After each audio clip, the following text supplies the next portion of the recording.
dalam jiwa, namamu harum ya Rasulullah. Ya Muhammad cahaya hati, syafaatmu kami nanti.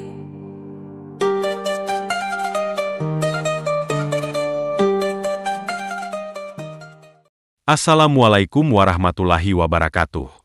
Salam sejahtera buat kita semua. Tahun 2003, suasana sebuah diskusi budaya di Bandung terasa istimewa. Acara itu dihadiri oleh berbagai tokoh budayawan, santri, dan pemikir spiritual dari seluruh Nusantara. Di antara mereka, hadir sosok karismatik yang tak asing, KH Abdurrahman Wahid, atau yang lebih dikenal dengan Gus Dur. Ia datang tanpa pengawalan berlebihan, hanya ditemani sahabat dan santri dekatnya, sebagaimana kebiasaannya yang rendah hati. Di panggung sederhana, Gus Dur duduk santai, menyimak pembicaraan tentang masa depan budaya lokal di tengah arus modernisasi. Ketika tiba gilirannya bicara, Gus Dur membuka dengan cerita ringan yang memancing tawa. Namun, di tengah-tengah pembahasannya, suaranya berubah serius. Ia berbicara tentang masa depan kepemimpinan di tanah Sunda. Dengan tatapan menerawang dan nada tenang, ia berkata, Prabu akan datang kembali. Ia datang sebagai manusia biasa, yang mencintai rakyat dan tanahnya. Ucapan itu membuat ruangan hening. Para peserta diskusi saling berpandangan, seolah mencari makna tersembunyi di balik kata-kata Gus Dur. Tak berhenti di situ, Gus Dur melanjutkan dengan kalimat yang lebih mengejutkan. Ia akan datang bukan dengan tombak, bukan dengan keris, tapi dengan senyum. Dan dia akan berbicara dalam logat Sunda. Para budayawan yang hadir langsung menyadari bahwa ini bukan pernyataan sembarangan. Dalam tradisi Jawa dan Sunda, kalimat semacam itu sering dianggap sebagai bentuk ramalan spiritual yang hanya diucapkan oleh mereka yang memiliki mata batin terbuka. Beberapa menganggap itu sekadar gaya bicara Gus Dur yang penuh simbolik dan jenaka.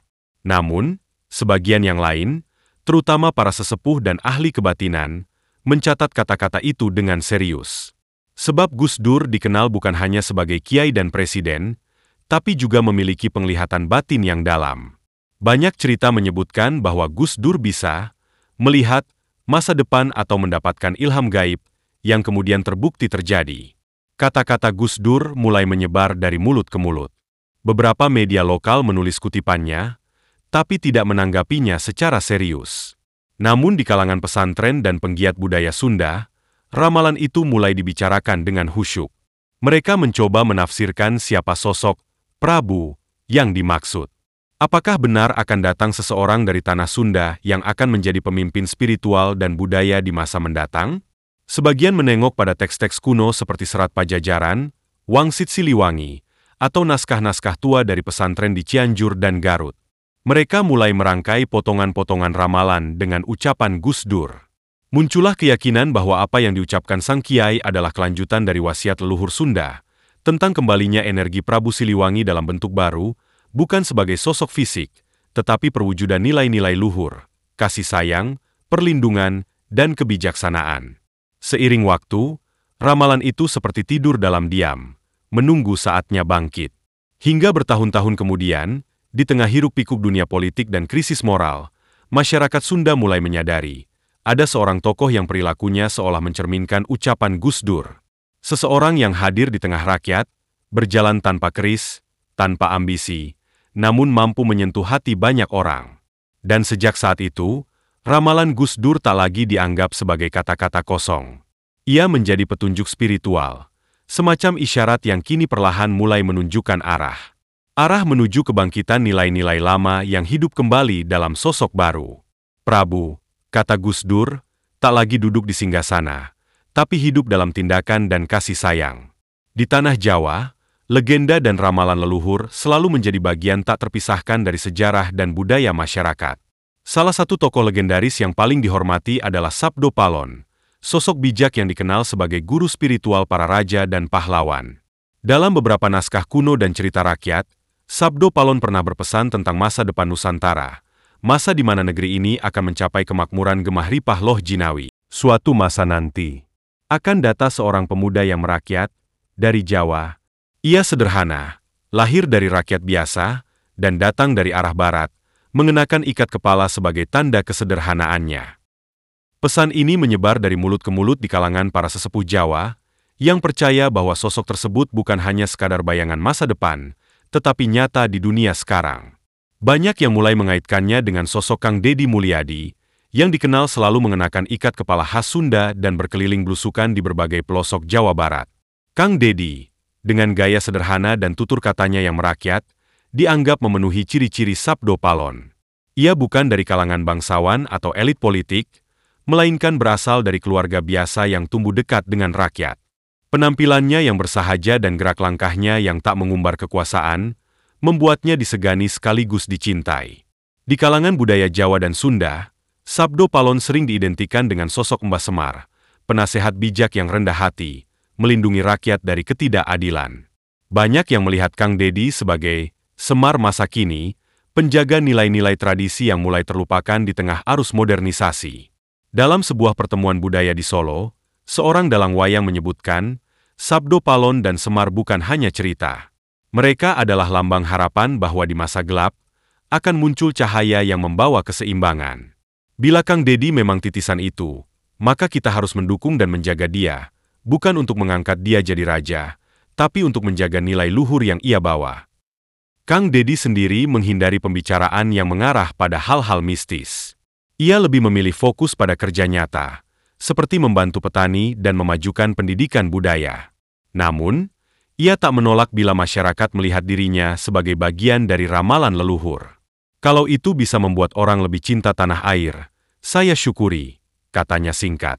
Ramalan Sabdo Palon ini bukan hanya memperkuat posisi Kang Deddy sebagai figur simbolis, tetapi juga menjadi penyemangat bagi banyak orang untuk kembali mencintai budaya dan menegakkan keadilan sosial. Mereka percaya, dengan adanya pemimpin seperti itu, masa depan Nusantara akan cerah dan penuh berkah. Di tengah derasnya perbincangan soal kebangkitan nilai-nilai Prabu Siliwangi dan keterkaitannya dengan Kang Deddy, sebuah gerakan masyarakat mulai tumbuh di Purwakarta. Mereka menamakan diri Paguyuban Macan Siliwangi. Gerakan ini bukan partai politik, bukan pula kelompok pengagum pribadi, tetapi kumpulan warga dari berbagai latar belakang yang merasa tergerak oleh semangat Kang Deddy dalam menjaga warisan leluhur dan melayani rakyat kecil. Anggota paguyuban ini terdiri dari petani, guru, seniman, juru kunci makam, hingga pemuda-pemudi desa. Mereka mengenakan ikat Sunda dan baju kampret, simbol kesederhanaan dan perlawanan terhadap kemewahan yang menjauhkan manusia dari tanah dan akar budayanya. Dalam setiap pertemuan mereka, selalu dibacakan ajaran-ajaran Prabu Siliwangi, ngamu mule alam, ngahargaan kakolot, jeung ngajaga kabudayaan. Yang menarik, tidak ada struktur hierarki dalam paguyuban ini. Semua dianggap setara, karena mereka meyakini bahwa Prabu bukan satu orang, tapi semangat dalam setiap orang yang berani jujur, ikhlas, dan berbuat untuk rakyat. Namun, mereka tetap mengakui bahwa sosok Kang Deddy adalah pemantik dari kesadaran kolektif ini. Setiap bulan, Paguyuban Macan Siliwangi mengadakan kegiatan sosial, membersihkan mata air keramat, memperbaiki rumah warga miskin, menghidupkan kembali permainan tradisional, dan menggelar zikir budaya di puncak-puncak gunung. Kegiatan ini bukan sekadar simbolik, tetapi benar-benar menyentuh kehidupan masyarakat. Banyak yang mulai tersadar bahwa mencintai tanah air bukan hanya lewat bendera dan pidato, tapi melalui perbuatan konkret yang sederhana. Kabar tentang paguyuban ini menyebar cepat. Dari Purwakarta, gerakan ini merambat ke Subang, Garut, Tasikmalaya, bahkan hingga ke pelosok Banten dan Sukabumi. Banyak kelompok masyarakat mulai menamai diri mereka sebagai bagian dari Macan Siliwangi, bukan untuk mengkultuskan, tapi untuk menegaskan bahwa nilai-nilai Prabu bisa hadir dalam siapa saja. Salah satu tokoh pemuda paguyuban, Asep Nurjaman, berkata dalam sebuah wawancara, "Kami bukan pengikut. Kami hanya warga biasa yang ingin kembali pada akar." Kalau Kang Deddy dianggap Prabu, itu karena beliau menghidupkan apa yang mati di hati kita, budaya, empati, dan kesederhanaan. Menanggapi fenomena ini, Kang Deddy tetap bersikap tenang. Ia tidak pernah mengklaim apa-apa. Bahkan dalam sebuah video, ia berkata, "Jangan sembah manusia. Sembahlah nilai-nilai luhur. Kalau saya mati hari ini, nilainya jangan ikut mati." Namun justru karena sikapnya itu, masyarakat semakin yakin.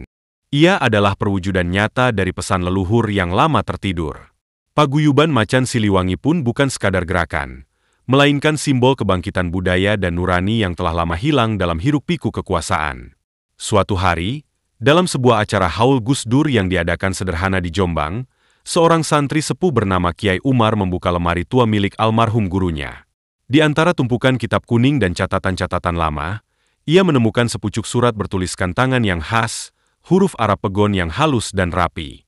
Surat itu tidak ditujukan kepada siapapun secara langsung. Hanya tertulis di atasnya, untuk yang kelak memahami. Isi surat tersebut menyentuh hati siapapun yang membacanya. Di dalamnya, Gus Dur menulis tentang mimpinya tahun 2003 setelah menghadiri diskusi budaya di Bandung. Dalam mimpi itu, ia melihat seorang lelaki bersorban putih berjalan menuruni Gunung Salak, membawa tongkat dari kayu randu tua, tanpa alas kaki, dan senyumannya meneduhkan. Sosok itu tidak berkata apa-apa, namun di sekitarnya tumbuh padi yang hijau, air yang mengalir, dan orang-orang yang menari jaipongan sambil bersyalawat. Dalam surat itu juga tertulis, Prabu akan datang bukan dengan tombak, tapi dengan senyum. Dia akan bicara dalam logat Sunda, merawat bukan menguasai, dan datang bukan sebagai pemilik, tapi penjaga. Gus Dur mengakhiri surat itu dengan kalimat, ia akan lahir dari bumi yang tidak pernah meminta, tapi selalu memberi. Begitu surat itu dibacakan dalam forum kecil para santri dan budayawan, suasana hening. Beberapa menangis, bukan karena takjub, tetapi karena merasa bahwa apa yang ditulis Gus Dur kini mulai menjadi kenyataan. Sebagian besar langsung mengaitkannya dengan sosok Kang Deddy. Ciri-cirinya terlalu spesifik, bicara logat Sunda, merakyat, mencintai budaya, dan selalu hadir tanpa pamrih. Surat itu akhirnya disalin dan dibacakan dalam berbagai forum budaya di tanah Sunda. Banyak tokoh spiritual, termasuk para juru kunci dan empu adat, merespons dengan kebulatan tekad, menjaga nilai-nilai luhur yang mulai bangkit kembali. Surat Gus Dur dianggap sebagai petunjuk dan pengingat dari masa lalu untuk masa depan. Kang Deddy sendiri saat ditanya mengenai surat tersebut hanya tersenyum tipis. Ia berkata, kalau surat itu ditujukan untuk saya, maka saya hanya bisa berdoa agar pantas. Tapi saya percaya, setiap orang bisa menjadi penjaga kalau ia rela berkorban. Sejak itu, aura spiritual di sekitar Gunung Salak dan daerah-daerah yang pernah dikunjungi Kang Deddy terasa berbeda. Orang-orang mulai melakukan tirakat di hutan, bukan untuk mencari kekuatan, tapi untuk menenangkan diri dan menyatu dengan alam seperti ajaran Prabu. Kiai Umar kemudian menyimpan surat asli itu di pesantrennya, agar menjadi saksi bahwa warisan spiritual leluhur belumlah padam. Dengan munculnya surat rahasia ini, keyakinan masyarakat terhadap kebangkitan Prabu Siliwangi semakin kuat. Namun mereka mulai sadar bahwa kebangkitan itu bukanlah soal satu orang, melainkan semangat bersama yang harus dijaga dan diwariskan. Meski Kang Deddy tak pernah mengklaim dirinya sebagai siapa-siapa, pandangan masyarakat terus berkembang. Mereka melihat bukan hanya pada penampilannya, tetapi pada perbuatannya yang nyata. Dalam setiap langkahnya, ada jejak kebaikan, kepedulian, dan cinta terhadap rakyat kecil. Ia hadir bukan membawa janji, melainkan tindakan yang menyentuh langsung kehidupan banyak orang.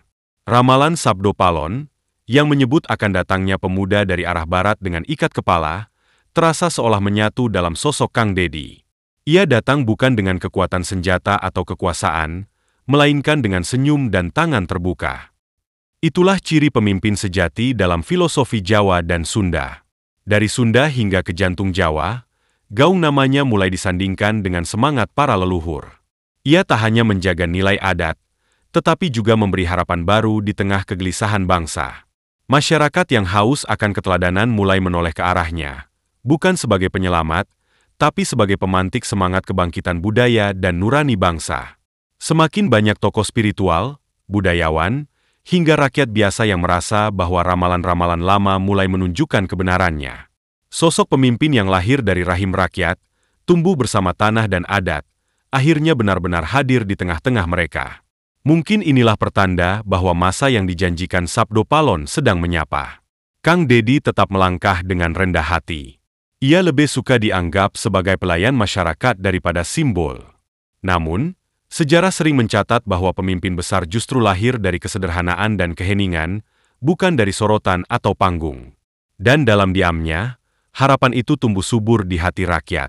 Semoga apa yang disampaikan Gus Dur dan Sabdo Palon menjadi kenyataan, dan Kang Deddy Mulyadi benar-benar akan membawa negeri ini menjadi negeri yang makmur, adil, dan penuh cinta pada budaya serta rakyatnya sendiri. Negeri yang selama ini hanya jadi mimpi para leluhur, semoga segera terwujud dalam nyata. Di tengah ramainya perbincangan soal ramalan dan sosok pemimpin masa depan, sebuah video yang diunggah ke media sosial menjadi viral. Dalam video tersebut, Kang Deddy Mulyadi sedang berjalan kaki di kawasan Gunung Salak, mengenakan pakaian adat Sunda lengkap dengan iket di kepalanya. Ia berbicara tentang pentingnya menjaga alam dan menghormati leluhur. Namun yang membuat heboh adalah kemunculan bayangan harimau besar di latar belakang, yang hanya terlihat sekilas namun cukup jelas bagi banyak orang yang menontonnya. Masyarakat pun geger. Banyak yang meyakini bahwa bayangan itu bukan kebetulan, melainkan sebuah pertanda spiritual. Beberapa tokoh spiritual menyebut bahwa harimau itu adalah manifestasi dari Prabu Siliwangi, penjaga tanah Pasundan, yang sedang menunjukkan kehadirannya. Tak sedikit pula yang mengaitkannya dengan ramalan Gus Dur dan Sabdo Palon, yang menyebutkan bahwa Prabu akan kembali bukan dengan keris, tapi dengan senyum. Meski menjadi pusat perhatian dan bahan pembicaraan di berbagai kalangan, Deddy Mulyadi tidak memberi komentar berlebihan. Ia hanya mengatakan bahwa alam memiliki caranya sendiri dalam menyampaikan pesan. Tidak ada rasa takjub yang dibuat-buat, tidak pula ada pengakuan besar. Ia tetap melangkah seperti biasa, mendatangi warga di desa-desa, menyambangi pasar, duduk bersila bersama petani, dan mendengarkan keluhan mereka. Sikapnya yang tidak gembar-gembor justru membuat auranya semakin kuat. Banyak orang mulai memanggilnya dengan sebutan Prabu secara spontan, tanpa ada paksaan ataupun kampanye. Namun Deddy tak pernah membenarkan atau membantah. Ia memilih diam, membiarkan semua penilaian tumbuh alami dari hati rakyat. Dalam banyak kesempatan, ia justru menekankan pentingnya untuk tidak merasa menjadi siapa-siapa, karena sejatinya pemimpin adalah pelayan. Gunung Salak, yang dikenal sebagai tempat mistis dan sakral di tanah Sunda, memang menyimpan banyak cerita spiritual. Munculnya bayangan harimau dalam video Kang Deddy dianggap sebagai bukti bahwa leluhur merestui jalannya. Beberapa empu dan tokoh adat menyebut bahwa ini bukan hal biasa, melainkan pesan agar rakyat bersiap menghadapi perubahan zaman dengan kembali pada akar budaya. Namun di balik semua spekulasi itu, Deddy Mulyadi tetap konsisten dengan gaya hidupnya yang sederhana. Ia tidak pindah ke rumah mewah, tidak mengganti kendaraan rakyatnya, dan tidak mengubah gaya bicaranya yang lugas dan merakyat. Ia tetap menjadi si Akang yang dikenal masyarakat Purwakarta dan sekitarnya, pemimpin yang hadir tanpa sekat. Dalam setiap kunjungan, ia selalu membawa cerita rakyat, petuah leluhur, dan semangat membangun tanpa pamrih. Ia tidak menyuruh, tapi mengajak. Tidak menuntut, tapi memberi contoh. Inilah yang membuat rakyat kian percaya bahwa di tengah hiruk-pikuk dunia modern, masih ada sosok yang berjalan dengan hati. Kisah tentang bayangan harimau itu kini menjadi legenda baru. Diceritakan dari warung kopi ke warung kopi, dari pesantren ke padepokan, dari pasar ke sekolah. Tapi bagi Kang Deddy, yang terpenting bukan soal bayangan itu, melainkan bagaimana manusia tetap menjaga alam, menghormati leluhur, dan mencintai sesama. Ia tetap berjalan bersama rakyat, diam namun berbicara lewat tindakan. Semoga Kang Deddy Mulyadi benar menjadi apa yang disampaikan Gus Dur dalam ramalannya tahun 2003 di Bandung. Sosok pemimpin yang lahir dari rakyat biasa, yang berjalan tanpa senjata, namun mampu menyentuh hati banyak orang lewat kasih dan kepedulian. Dalam ramalan itu, Gus Dur tak menyebut nama, tapi ciri-ciri yang ia sampaikan seolah satu persatu mengarah pada sosok Deddy Mulyadi, pemuda dari Purwakarta yang bersahaja dan penuh kepedulian terhadap tanah leluhurnya. Banyak orang menganggap bahwa ramalan hanyalah mitos, tapi sejarah Nusantara telah membuktikan bahwa banyak tokoh besar hadir diawali dari pertanda-pertanda yang hanya dipahami oleh hati yang peka. Kang Deddy tidak pernah menyatakan diri sebagai siapa-siapa, tapi gerak dan langkahnya mampu menggugah kesadaran kolektif masyarakat. Ia tidak datang dari dinasti politik besar, tidak pula berlatar belakang konglomerasi, tapi ia membawa semangat besar untuk membangun dari bawah. Dalam kesederhanaannya, Deddy Mulyadi telah mempraktikkan nilai-nilai kepemimpinan sejati. Ia tidak hanya bicara soal visi, tapi terjun langsung di sawah, memeluk nenek-nenek yang hidup sendirian, menampung keluh kesah rakyat kecil yang kerap diabaikan oleh pemegang kekuasaan. Dari semua itu, terlihat bahwa ia berjalan bukan untuk kekuasaan, melainkan untuk pengabdian. Sikapnya yang tak tergoda dengan popularitas dan pujian menjadi ciri khas yang semakin memperkuat aura mistis yang disematkan padanya. Ia tidak meminta disebut Prabu, tapi masyarakat memanggilnya demikian dengan penuh hormat dan keyakinan. Ia tidak meminta simbol harimau disandingkan dengannya, tapi mural dan patung bermunculan dari hati rakyat yang ingin menghormati perjuangannya. Dalam banyak kesempatan, Deddy Mulyadi selalu mengingatkan bahwa yang terpenting bukanlah siapa dirinya, melainkan apa yang bisa ia lakukan untuk orang lain. Kalimat ini mencerminkan ajaran para leluhur Sunda dan Jawa, bahwa pemimpin sejati adalah bayangan rakyat, bukan bayang-bayang kekuasaan. Itulah sebabnya, meski tidak pernah secara terang-terangan mengklaim dirinya sebagai titisan siapapun, ia justru semakin diakini sebagai harapan baru. Rakyat Indonesia saat ini sedang merindukan pemimpin yang sederhana namun kuat. Sosok yang tidak hanya hadir saat kampanye, tapi juga tetap hadir saat banjir datang, saat sawah gagal panen, saat rakyat kesepian dan terpinggirkan. Dalam kerinduan itu, nama Kang Deddy Mulyadi kerap muncul, bukan karena gembar-gembor media, melainkan dari bisik hati rakyat kecil. Bayangan harimau di Gunung Salak, ramalan Gus Dur, isyarat Sabdo Palon, dan ajaran-ajaran luhur dari tanah Jawa dan Sunda seakan saling menyambung dalam satu benang merah. Semua menunjuk pada kebangkitan spiritualitas Nusantara yang tidak lagi bergantung pada simbol kekuasaan, melainkan pada ketulusan dan keikhlasan. Kini, harapan besar itu terus tumbuh. Banyak orang mulai menyematkan harapan pada Kang Deddy, bukan karena ia sempurna, tapi karena ia berusaha nyata di tengah masyarakat. Ia mengajarkan bahwa pemimpin tak harus tinggi suaranya, cukup besar hatinya. Tak harus banyak janji, cukup banyak bukti. Tak harus di atas panggung, cukup hadir di tengah sawah. Semoga benar apa yang telah disampaikan Gus Dur dan Sabdo Palon. Semoga Kang Deddy Mulyadi menjadi jembatan harapan untuk negeri ini. Dan semoga negeri ini benar-benar menjadi Gemah Ripah Loh Jinawi, tempat rakyat hidup damai, sejahtera, dan penuh cinta kasih dalam bingkai budaya dan kebersamaan.